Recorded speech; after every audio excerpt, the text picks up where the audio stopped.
Hello mga mare, tara samahan niyo ako magpakapagod ngayong araw. Eto nga ay karugtong ng bahay na tinitirhan namin at dati nga itong tindahan kaya lang hindi na nga nagtitinda kaya tinambakan na nga lang ito ng mga gamit. Kaya lang ang pangit nga ng pagkakalagay ng mga gamit dito at parang ang ginawa ng basurahan. Matagal na nga nung huli ko tong nilinisan at bala ko nga ulit ito sanang linisan nung buntis pa nga lang ako kaya lang nag-aalala nga ako dahil malaki na nga ang tiyan ko noon. Ang init pa nga ng ulo ko dahil sa halip na tulungan nga ako ng asawa ko sa paglilinis dito ay inuna pa nga niya ang gumala. Halos hindi ko na nga mabilang kung ilang ulit niyang sinabi na lilinisan niya nga daw to kaya lang hindi niya talaga nililinisan kaya ako na nga lang ang gumawa. Naiintindihan ko naman yon dahil alam ko naman na busy siya sa trabaho. Madami ngang mabibigat dito kaya nag-aalala nga din ako para sa sarili ko lalo na nga at 3 months pa lang simula ng manganak ako. Kaya hindi ko na nga tinaasan ng pride ko. Tinawagan ko ang asawa ko at sabi ko nga ay hanapan ako na makakatulong dito kahit tagabuhat man lang. Sa totoo lang, ang dumi-dumi na talaga dito at meron nga mga gamit dito na hindi naman ginagamit at pwede na ngang itapon. Nag-aalala din kasi ako dahil baka mamaya meron na ngang nakatira dito na hindi kaaya-aya at delikado nga para sa amin. Lalo na nga meron akong mga anak dito na minsan naglalaro lang dito sa labas. Kaya ayan, hindi na nga ako nakatiis at inumpisahan ko na nga itong linisan habang ang batang maliit ay pinatitingnan-tingnan ko nga lang kay ate. Kahit siguro naman kayo ang tumingin talaga namang madjudge nyo ako, madjudge nyo kaming nakatira dito sa bahay. Lalo na kung ang makakapanood nito ay talagang maselan dahil talaga namang napakadumi na. Hindi lang to for the content, talagang gustong gusto ko talaga tong linisin. Pero syempre para may content na rin tayo ay kinuhanan ko na nga lang din ang video.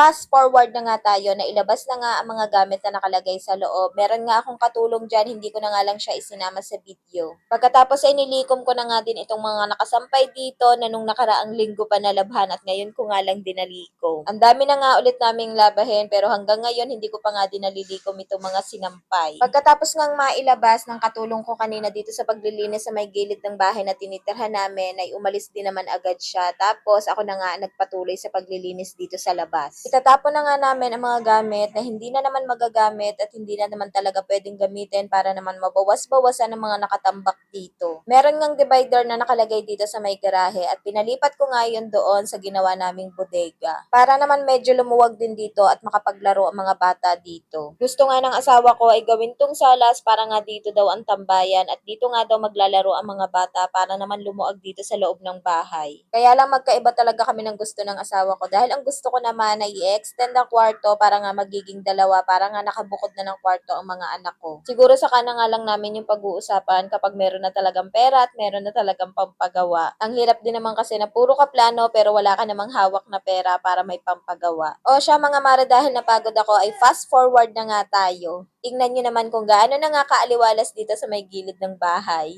At pwede pa nga namin itong paglagyan ng gamit na hindi na nga ginagamit. Tapos dito na nga namin tinambak sa may labas itong mga basura na itatapon na lang. Bahala na nga dumiskarte dito ang asawa ko basta nalinis na nga itong gilid ng bahay. Meron namang truck ng basura na pumupunta dito sa amin kaya lang medyo madami nga itong basura namin kaya magdadagdag na lang siguro kami ng bayad para naman hindi nakakahiya.